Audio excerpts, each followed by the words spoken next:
Hello everyone, welcome to Simplified Economics.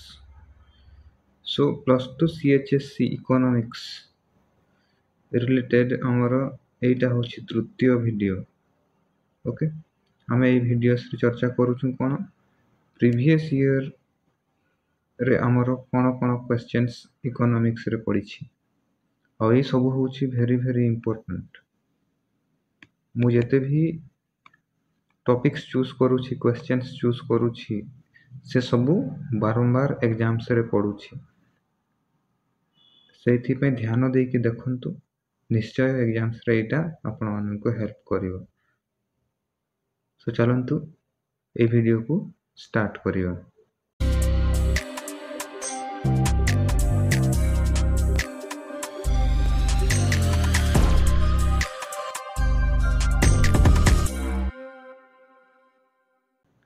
Show ଆମ ପାଖରେ question ଅଛି, ଆୟ ବୃଦ୍ଧି ପାଇଲେ ଚାହିଦା ରେଖାର ସ୍ଥିତି କ'ଣ ହେବ? ଅପସନ୍ ଏ ଅଛି ଡାହାଣକୁ ସ୍ଥାନ ପରିବର୍ତ୍ତନ ହୋଇଥାଏ, ବାମକୁ ସ୍ଥାନ ପରିବର୍ତ୍ତନ ହୋଇଥାଏ, ବାମରୁ ଡାହାଣକୁ ଊର୍ଦ୍ଧ୍ୱଗାମୀ ହୋଇଥାଏ ଏବଂ ଅପରିବର୍ତ୍ତିତ ରହେ।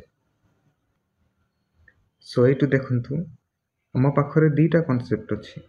କ'ଣ ଚାହିଦାରେ ପରିବର୍ତ୍ତନ, ଯେଉଁଟା ଆମର ଏକ୍ସ ଡାଇଗ୍ରାମ ରିପ୍ରେଜେଣ୍ଟ କରୁଛି, ଆଉ ଗୋଟେ ହେଲା ଚାହିଦା ପରିମାଣରେ ପରିବର୍ତ୍ତନ, ଯେଉଁଟାକୁ ଆମର ୱାଇ ଡାଇଗ୍ରାମ ରିପ୍ରେଜେଣ୍ଟ କରୁଛି। ଯେତେବେଳେ ଆମର ଚାହିଦାରେ ପରିବର୍ତ୍ତନ ହୁଏ, ଆମର ଦର ସ୍ଥିର ରହେ। ଓକେ, ଆଉ ଆମର କେବଳ କ'ଣ ହୁଏ, ଆମର ଚାହିଦା ରେଖା ତାର ସ୍ଥାନ ପରିବର୍ତ୍ତନ କରେ। ଓକେ, ଦର ସ୍ଥିର ରହେ, କିନ୍ତୁ ଆମର ଚାହିଦାକୁ ପ୍ରଭାବିତ କରୁଥିବା ଅନ୍ୟ ଫ୍ୟାକ୍ଟର୍ସ ମାନେ କ'ଣ ଇନକମ୍, ଓକେ, ୱେଦର କଣ୍ଡିସନ୍ ହେଇପାରେ, okay, price of related goods, price of ତା ସମ୍ପର୍କୀୟ ଦ୍ରବ୍ୟର ପ୍ରାଇସ୍ ଯଦି ପରିବର୍ତ୍ତନ ହୁଏ, ଏଇସବୁ ଜିନିଷ ଯଦି ପରିବର୍ତ୍ତନ ହେଲେ ଆମର ଚାହିଦା ରେଖା କ'ଣ କରେ, ସ୍ଥାନ ପରିବର୍ତ୍ତନ କରେ। ଓକେ, ଆମର ଡିମାଣ୍ଡ କମ୍ ବେଶୀ ହେଇପାରେ, ଓକେ, କିନ୍ତୁ ଦର ସ୍ଥିର ରହେ। ଆଉ ଗୋଟେ ଆମର ରହିଲା କ'ଣ, ଚାହିଦା ପରିମାଣରେ ପରିବର୍ତ୍ତନ। ଓକେ, ଚାହିଦା ପରିମାଣରେ ପରିବର୍ତ୍ତନ କେତେବେଳେ ହେବ, ଯେତେବେଳେ ଏଇ ସବୁ ଅନ୍ୟ ଉପାଦାନ ଯେତେ ବି ଅଛି ସେ ସବୁ କ'ଣ ରହିବେ, ସ୍ଥିର ରହିବେ। ଓକେ, ଆଉ କେବଳ ଆମର ଦର ପରିବର୍ତ୍ତନ ହେବ। ଯେମିତିକି ଏଇଠି ଦର P ରୁ P1କୁ ପରିବର୍ତ୍ତନ ହେଲା ଏବଂ ଆମର ଚାହିଦାର ପରିମାଣ କେତେରୁ କେତେ ପରିମାଣ ପରିବର୍ତ୍ତନ ହେଲା, Qରୁ Q1କୁ ପରିବର୍ତ୍ତନ ହେଲା। କିନ୍ତୁ ଚାହିଦା ରେଖାରେ କିଛି ସିଫ୍ଟ ହେଇଛି କି, ସ୍ଥାନ ପରିବର୍ତ୍ତନ ହେଇଛି କି ନାହିଁ? ଗୋଟେ ହିଁ ଚାହିଦା ରେଖା ଅଛି ଏଇଠି ଦୁଇଟା ଚାହିଦା ରେଖା ଅଛି। ଓକେ, ସୋ ଏଇଠି ଆମର ଚାହିଦା ରେଖା କ'ଣ କରେ, ସ୍ଥାନ ପରିବର୍ତ୍ତନ କରେ, ସିଫ୍ଟ କରେ। ଓକେ, ଏଇଠି ଆମର ଚାହିଦା ରେଖା ସ୍ଥାନ ପରିବର୍ତ୍ତନ ନ କରି ସେହି ସେମ୍ ଚାହିଦା ରେଖାରେ କେବଳ ଜାଗା ପରିବର୍ତ୍ତନ କରି କହିପାରିବା। ଏ ପଏଣ୍ଟରୁ ବି ପଏଣ୍ଟକୁ ସେମ୍ ଚାହିଦା ରେଖାରେ ମୁଭ୍ କଲା ଏଇଠି, କିନ୍ତୁ ଏଇଠି ଚାହିଦା ରେଖା ଏ ଚାହିଦା ରେଖାରୁ ବି ଚାହିଦା ରେଖାକୁ ସ୍ଥାନ ପରିବର୍ତ୍ତନ କଲା। ତାହେଲେ ଆମର ଉତ୍ତର କ'ଣ ହେବ? ଆମର ଉତ୍ତର ହେବ, ଆୟ ବୃଦ୍ଧି ପାଇଲେ ଚାହିଦା ରେଖାର ସ୍ଥିତି କ'ଣ ହେବ? କେଉଁ କେସ୍ଟା? ଏଇ କେସ୍ଟା। ଆୟ ଯଦି ବୃଦ୍ଧି ହୁଏ, ଓକେ, ଚାହିଦା ରେଖା କ'ଣ ହେବ, ଆମର ବାମରୁ ଡାହାଣକୁ ସ୍ଥାନ ପରିବର୍ତ୍ତନ କରିବ। ଓକେ, ତାର ଅର୍ଥ କ'ଣ, ଡାହାଣକୁ ସ୍ଥାନ ପରିବର୍ତ୍ତନ ହେଇଥାଏ। ଯଦି ଆୟ କମିଥାନ୍ତା, ଆମର ବାମକୁ ସ୍ଥାନ ପରିବର୍ତ୍ତନ ହେଇଥାନ୍ତା। ଓକେ, ଯଦି ଆୟ କମିଥାନ୍ତା, ଆମର ଚାହିଦା ରେଖା ଲେଫ୍ଟକୁ ସିଫ୍ଟ କରନ୍ତା, ଏଇ ସାଇଡ୍କୁ। ଏଇ କେସ୍ରେ କ'ଣ ହେବ, ଯେତେବେଳେ ଦର ବୃଦ୍ଧି ହୋଇଯାଏ P ରୁ P1କୁ, ଆମର ଚାହିଦା Q1ରୁ Q ହେଇଯାଏ। ଓକେ, କିନ୍ତୁ ଯଦି ଦର କ'ଣ ହେଇଥାନ୍ତା, P1ରୁ Pକୁ କମିଥାନ୍ତା, ତାର ଅର୍ଥ କ'ଣ, Qରୁ Q1କୁ ଆମର ଚାହିଦା ବଢ଼ି ଯାଇଥାନ୍ତା। ଓକେ, କିନ୍ତୁ ଏଇଠି ଦର ପରିବର୍ତ୍ତନ ହେଲେ ସବୁ କିଛି ହେଉଛି।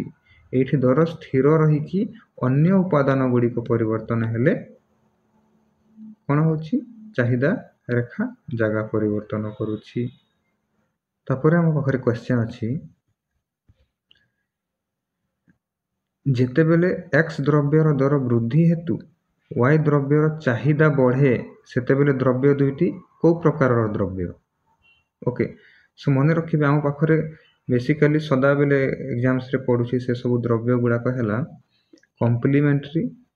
କମ୍ପ୍ଲିମେଣ୍ଟାରୀକୁ କ'ଣ କୁହାଯାଏ? याକୁ କୁହାଯାଏ ଅନୁପୂରକ ଦ୍ରବ୍ୟ, ଆଉ ଗୋଟେ ହେଲା ସବଷ୍ଟିଟ୍ୟୁଟ୍, ବୈକଳ୍ପିକ ଦ୍ରବ୍ୟ କିମ୍ବା ଆମେ ତାକୁ କହିଥାଉ କ'ଣ ସ୍ଥାନାପନ୍ନ ଦ୍ରବ୍ୟ। ଓକେ, ସୋ କମ୍ପ୍ଲିମେଣ୍ଟାରୀ ଗୁଡ୍ସ ଗୁଡ଼ାକ କିଏ?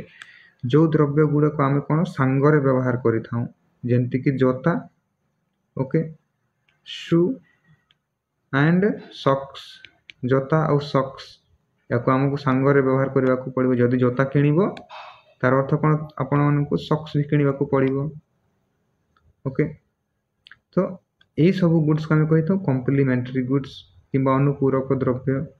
ସବଷ୍ଟିଟ୍ୟୁଟ୍ସ ଗୁଡ୍ସ କୋଉଟା? ଯୋଉଟା ଏକ ଅନ୍ୟ ବଦଳରେ ଆମେ ବ୍ୟବହାର କରିଥାଉ, ଯେମିତିକି ଚା ଆଉ କଫି, ଆମେ ଚା ବଦଳରେ କଫିକୁ ବ୍ୟବହାର କରିପାରିବା କିମ୍ବା କଫି ବଦଳରେ ଚାକୁ ବ୍ୟବହାର କରିପାରିବା। ଓକେ, ଏଇ ସବୁ ଗୁଡ୍ସକୁ ଆମେ କ'ଣ କହିଥାଉ? ସବଷ୍ଟିଟ୍ୟୁଟ୍ ଗୁଡ୍ସ, ସ୍ଥାନାପନ୍ନ ଦ୍ରବ୍ୟ। ଓକେ, ତ ଏଇଠି ଆମର କ୍ୱେଶ୍ଚିନ୍ କ'ଣ ଅଛି? ଯେତେବେଳେ x ଦ୍ରବ୍ୟର ଦର ବୃଦ୍ଧି ହେତୁ y ଦ୍ରବ୍ୟର ଚାହିଦା ବଢ଼େ ସେତେବେଳେ ଦ୍ରବ୍ୟ ଦୁଇଟି କୋଉ ଟାଇପ୍ର? ଓକେ, ଯଦି ଆମେ କହିବା ଚାର ଯଦି ଦର ବୃଦ୍ଧି ହୁଏ, ଓକେ, ତ କଫିର ଡିମାଣ୍ଡରେ ତାର ଚାହିଦାରେ ପରିବର୍ତ୍ତନ କ'ଣ ହେବ? ଚା ଯଦି ମହଙ୍ଗା ହେଇଯାଏ ଆମେ କ'ଣ କରିବା? କଫି କିଣିବା। ଓକେ, ଏହାର ଡିମାଣ୍ଡରେ ବୃଦ୍ଧି ହେବ, ହେଲେ ସେଟା କ'ଣ ହେବ? ଏ ସବଷ୍ଟିଟ୍ୟୁଟ୍ ଗୁଡ୍ ହେବ, ଏ ସ୍ଥାନାପନ୍ନ ଦ୍ରବ୍ୟ ହେବ। ତ ଏଇଟା କହୁଛି କ'ଣ? x ଦ୍ରବ୍ୟର ଦର ବୃଦ୍ଧି ହେତୁ y ଦ୍ରବ୍ୟର ଚାହିଦା ବଢ଼େ, ତ ଏଇଟା କ'ଣ ହେଇଥାନ୍ତା? ଅଲ୍ଟରନେଟିଭ୍ ଗୁଡ୍ସ କିମ୍ବା ଆମେ କହିଥାଉ ତାକୁ କ'ଣ ସବଷ୍ଟିଟ୍ୟୁଟ୍ ଗୁଡ୍ସ। ଓକେ, କିନ୍ତୁ ଯଦି ଥାନ୍ତା ଯଦି x ଦ୍ରବ୍ୟର ଦର ବୃଦ୍ଧି ହେତୁ ଓକେ y ଦ୍ରବ୍ୟର ଚାହିଦା କମେ, ହେଲେ କୋଉଟା ଥାନ୍ତା? ଏଇଟା ହେଇଥାନ୍ତା ଆମର ଅନୁପୂରକ ଦ୍ରବ୍ୟ। ଯେମିତିକି ଏଇଠି ଦେଖ, ଯଦି ଆମର ଜୋତାର ଦର ବୃଦ୍ଧି ହୁଏ ତ ଲୋକ ଜୋତା କିଣିବେ ହିଁ ନାହିଁ, କାରଣ ସେଠି ମହଙ୍ଗା ହେଇଯିବ। ଆଉ ଯଦି ଜୋତା କିଣିବ ହିଁ ନାହିଁ ତ ସକ୍ସ କ'ଣ ପାଇଁ କିଣିବ? ତାର ଅର୍ଥ କ'ଣ? ଜୋତାର ଦର ବୃଦ୍ଧି ହେଲେ ସକ୍ସର ଚାହିଦାରେ ପରିବର୍ତ୍ତନ ଆସିବ, ସକ୍ସ ଲୋକମାନେ କମ୍ କିଣିବେ। ଓକେ,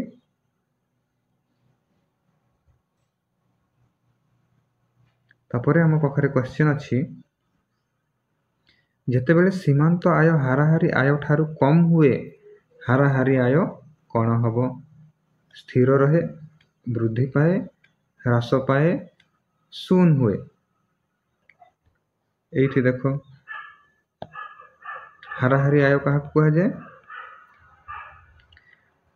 ଉତ୍ପାଦନ ପ୍ରତି ଏକକରୁ ଆମକୁ ଯେଉଁ ଆୟ ମିଳିଥାଏ, ଓକେ, ତାକୁ କ'ଣ କହିବା? ହାରାହାରି ଆୟ। ପର୍ ୟୁନିଟ୍ ରେଭେନ୍ୟୁ ଯେଉଁଟା ଆମେ କହିଥାଉ, କହିଲେ ପ୍ରତି ଏକକ ଗୋଟେ ବିକିଲେ ସେଥିରୁ ଆପଣଙ୍କୁ କେତେ ଆୟ ମିଳିଲା, ସେଟା ହେଲା ଆମର ହାରାହାରି ଆୟ। ସୀମାନ୍ତ ଆୟ ସିମିଲାରଲି ସେଟା କ'ଣ?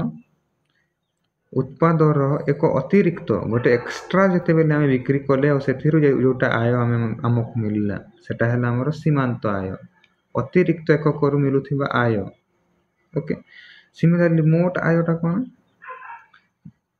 ଦ୍ରବ୍ୟର ସମସ୍ତ ଏକକକୁ ବିକ୍ରି କରିଦେଲ ଆଉ ତମକୁ ଯେଉଁ ଆୟ ମିଳିଲା ସେଟା ହେଲା ମୋଟ ଆୟ। ଓକେ, ସୋ ମୋଟ ଆୟ ଆଉ ସୀମାନ୍ତ ଆୟ ମଧ୍ୟରେ ସମ୍ପର୍କ କ'ଣ? ଯେତେବେଳେ ସୀମାନ୍ତ ଆୟ ଧନାତ୍ମକ ଥାଏ ମୋଟ ଆୟ ବୃଦ୍ଧି ହୁଏ। ଓକେ, ମନେ ରଖିବେ, ଯେତେବେଳେ ଆମର ସୀମାନ୍ତ ଆୟ ପଜିଟିଭ୍ ଅଛି ଆମର ମୋଟ ଆୟ କିମ୍ବା ତାକୁ ଆମେ କହିବା ଟୋଟାଲ ରେଭେନ୍ୟୁ କ'ଣ ହୋଇଥାଏ? ବୃଦ୍ଧି ପାଇଥାଏ।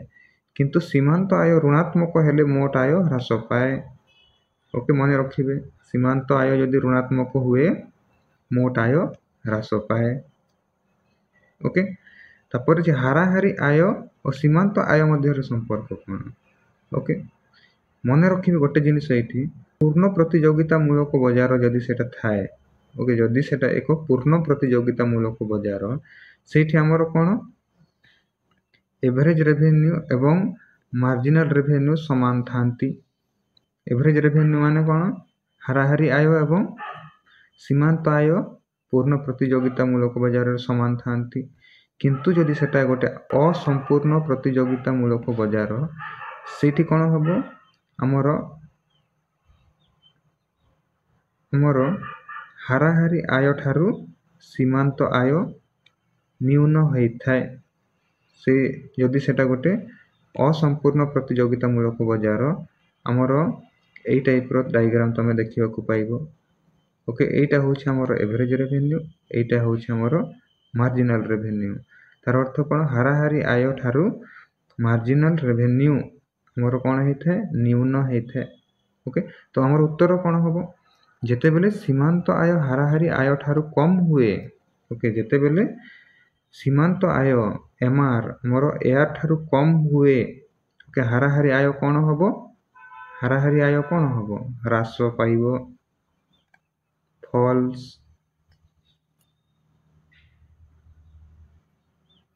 ओके तापर हमर क्वेश्चन अछि उत्पादन होछि कोन वस्तु सृष्टि करिवा विनिमय मूल्य थिबा उपयोगिता सृष्टि करिवा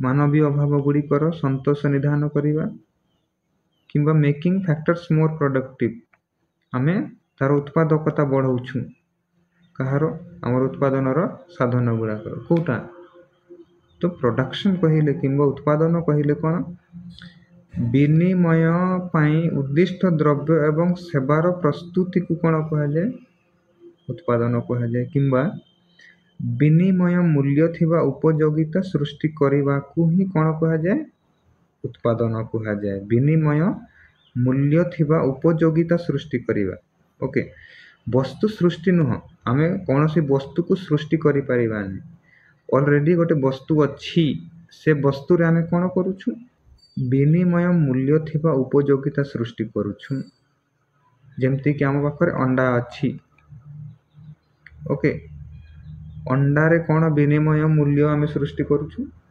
अंडा को ऑमलेट तयारी करूछु ऑमलेट तयारी करबा समय रे आमे कोन करूछु उत्पादन करूछु आमे अंडा तो तयारी करिनु आमे ऑमलेट तयारी करिछु तो अंडा रु आमे ऑमलेट तयारी करूछु सो वस्तु आमे सृष्टि करूनु अंडा आमे सृष्टि करूनु आमे ऑमलेट तयारी करूछु और एई प्रक्रिया रे आमे कोन करूछु विनिमय मूल्य थिबा उपयोगिता सृष्टि करूछु और ताकू आमे कहिथौ कोन उत्पादन कहिथौ ओके तार उत्तर कोटा हबो the creation of utility having exchange value विनिमय मूल्य थिबा उपयोगिता सृष्टि करिवा ओके तापर हम पाखरे क्वेश्चन अछि एकाधिकार मूलक प्रतियोगितार अनन्य वैशिष्ट्य हला कोन एकमात्र विक्रेता द्रव्यर विभेदीकरण एकक दर और रेस्ट्रिक्टेड एंट्री इनटू मार्केट एठी देखंतु बाजार कहिले कोन कौनसी द्रव्यर क्रेता और विक्रेता उपस्थिति आउ सेमानक मध्यरे संपर्क स्थापन एवं सही द्रव्यर विनिमय को बाजार कहा जाए ओके जे कौनसी जगह रे जदि क्रेता विक्रेता उपस्थित अछंती सेमानक मध्यरे संपर्क स्थापन होउछि एवं से जगह रे द्रव्यर विनिमय होउछि ओके एक अन्य संगरे किणा बिका होउछि से जगह को हमें कहि थौ कोन बाजार ओके अपूर्ण प्रतियोगिता बाजार को कहिबा जो बाजार रे कोन बहु संख्यक क्रेता विक्रेता थांती ओके एक समजातीय द्रव्य को किणा बिका होउछि एवं निर्दिष्ट दर थाए ओके एई तीनटा जिनिस को माने रखिबे बहु संख्यक क्रेता विक्रेता एक निर्दिष्ट जातीय द्रव्य एवं निर्दिष्ट दर रे किणा बिका होउछि सही बाजार को हमें कहिबा कोन पूर्ण प्रतियोगिता बाजार ओके एई बाजार रे आ गोटे हमर वैशिष्ट्य भी था सेटा हला बाजार को प्रवेश रे कटकणा न थाए को बजार रे पूर्ण प्रतियोगिता बजार रे। तो यार चारि गोटी मुख्य मुख्य वैशिष्ट्य गुड़ा कहला बहु संख्यक क्रेता विक्रेता, एक समजातीय द्रव्य, निर्दिष्ट दर एवं बजार को प्रवेश एवं प्रस्थान रे कटकणा न थाए। ओके, तो सिमिलरली आम जिते बेले एकाधिकार बजार कथा कहिबा, एकाधिकार बजार रे कोन कोन वैशिष्ट्य हमको देखिबा को मिलिबो। जेउ बजार रे जणे मात्र उत्पादनकारी एक निकट विकल्प नथिबा द्रव्य उत्पादन और बिक्री करि थांती ताको एकाधिकार कहा जाए। कहले एकाधिकार बजार रे कोन कोन वैशिष्ट्य हमें देखिबा को पाइबा। जणे मात्र विक्रेता, ओके, बहु संख्यक क्रेता, ओके, आमर बजार को प्रवेश रे कटकणा, ओके, आ विकल्प नथिबा द्रव्य गुडी को से किणा बिका करूछि। ओके, सो एई टाइप रो बजार को हमें कहिबा कोन एकाधिकार बजार। सो एकाधिकार मूल को प्रतियोगितार अनन्य वैशिष्ट्य कोटा हबो हमर सिंगल सेलर, जणे मात्र ही विक्रेता, किंतु तार आउ गोटे वैशिष्ट्य भी एठी अछि जोटा होछि बजार को प्रवेश रे कटकणा। ओके, किंतु एटा सेते भी गुरुत्वपूर्ण नुह जेते बेले आम पाखरे एकमात्र विक्रेतार वैशिष्ट्य अछि। तार अर्थ कोन आंसर एटा हे थांता। ओके, तापर नेक्स्ट क्वेश्चन आम पाखरे अछि,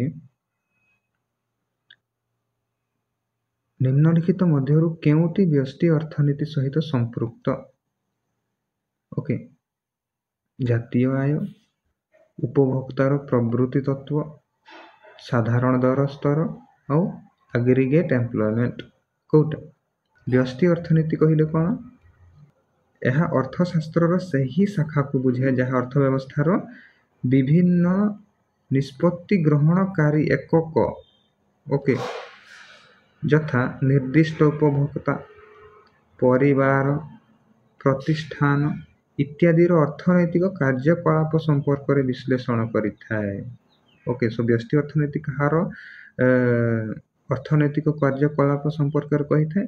निर्दिष्ट उपभोक्ता सेटा परिवार हेथो, प्रतिष्ठान हेथो, जे भी हेथो, किंतु एकक स्तर रे, ओके, गोटिए गोटिए, ओके,